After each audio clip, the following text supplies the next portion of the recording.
How to run Python file on terminal.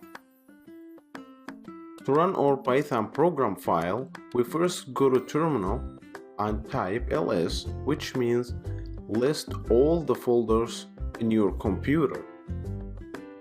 And then type cd, which means change directory, and put desktop if your Python file is on desktop, and press enter.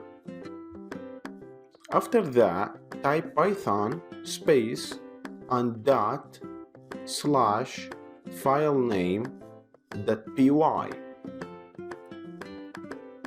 Pretty well. As you see here, the program printed hello world really well. Thanks for watching.